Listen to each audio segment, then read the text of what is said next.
On August 19, 1825, representatives from almost every Midwestern tribe signed a treaty at the trade point of Prairie, which would eventually lead to the almost complete removal of the tribes in the Wisconsin area.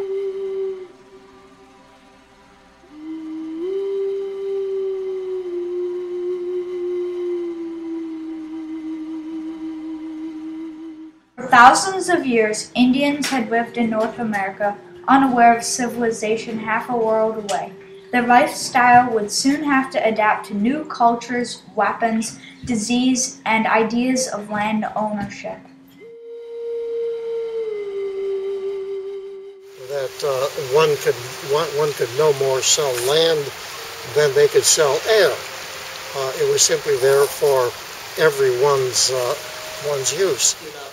And say, I don't know any boundaries. There are no boundaries. And then, of course, the treaty commissioners say, see, they don't know what their land is, so we can take it.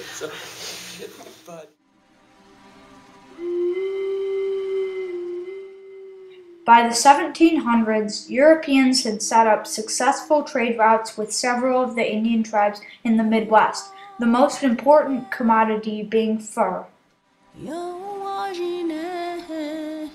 European settlers first came to the area to trade for fur to sell in Europe, but as minerals were discovered in the Midwest, such as lead, more and more eyes turned to the Indian country.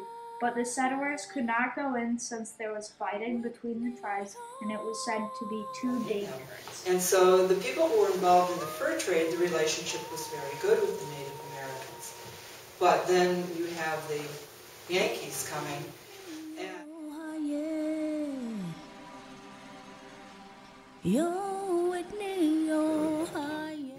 And so consequently, the federal government wanted to stabilize this environment so that the trade goods, the pelts, the furs, could come out of Indian country.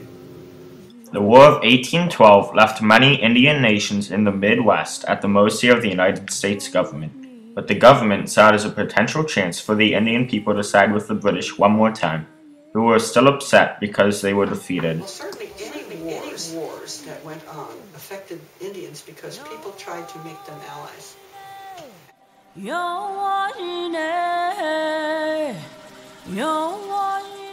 The U.S. government viewed it as necessary to create treaties with the Indian people and make sure they did not side with the British again. A decade after the end of the war, the United States government started making treaties with the defeated Indian people. The Treaty of Prairie was the first treaty signed in the Midwest. This treaty was considered one of peace and friendship between the Indian people and the U.S. government, similar to the first treaty ever signed, the Treaty of Fort Stanwix in the 9 Mile Prairie. Why would the government invite Native people to a treaty signing just for peace and friendship? You know, what would be the government's motivation? Well, there really isn't any, so you have to look for other reasons. To decide on their boundaries so that when they came in to buy the land, which was the intent all along, they agreed among themselves where this tribe and another one began.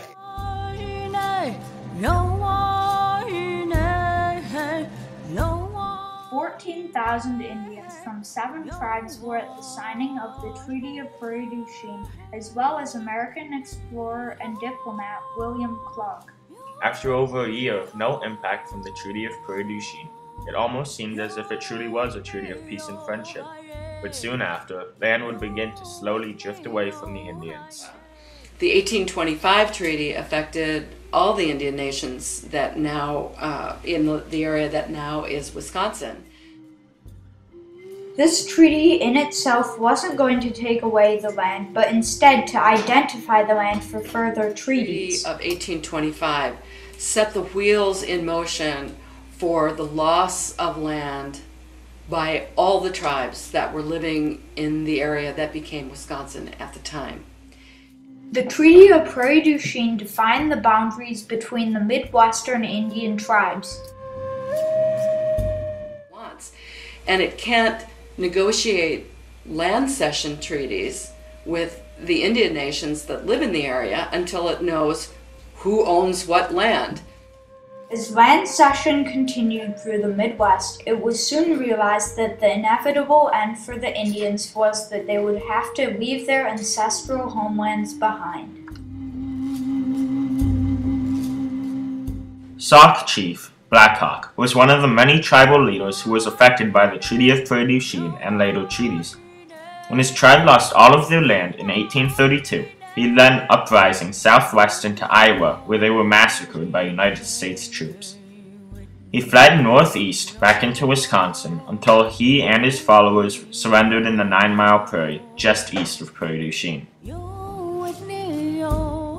This was the first of many conflicts with heavy losses towards the Indians, including the Sandy Lake tragedy, where the United States government did not supply food and water to an agreed location, which left 400 dead, and the Trail of Tears, leaving over 4,000 Cherokee Indians dead.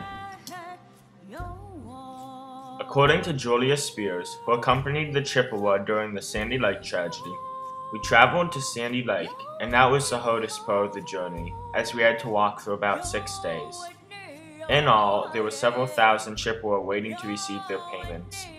The measles broke out, and many children died, and some of the grown folks as well. It was a real sad time for all of us.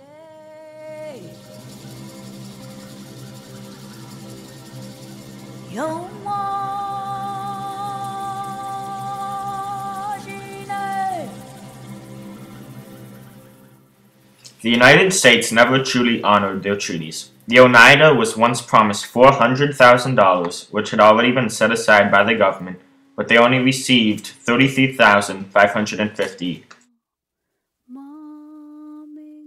And in 1887, the Dawes Act was passed, where the Indians were given plots of land that they would own. But the Indians knew no better than to sell it to timber companies, and they lost even more of their land.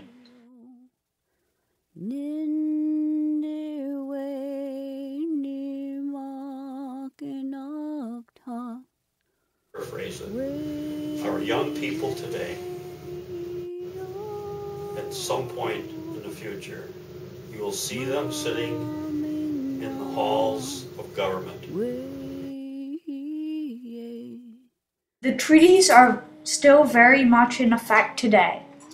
Are not obsolete. They'll never become obsolete because they gave up land in exchange for promises. Sometimes education, sometimes money, sometimes treaty rights in the case of the Ojibwe.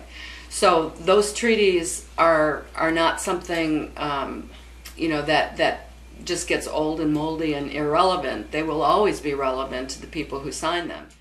While the treaties will always be in effect with the Native American tribes, they affect each tribe differently.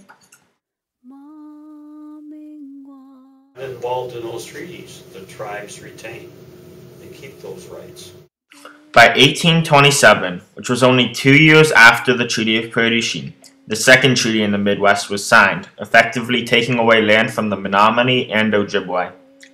In years to come, many more treaties would be signed, almost every time by people who did not have the authority to sign for the tribe.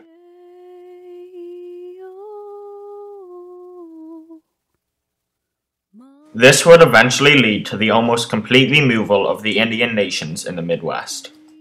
These treaties continued west, keeping the Indians moving further and further away from their homelands.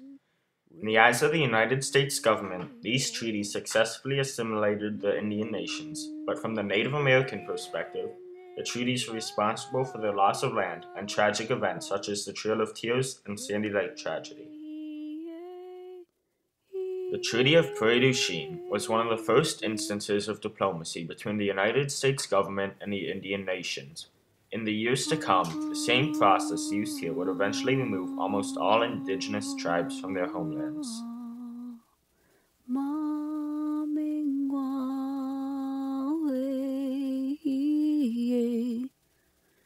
Bill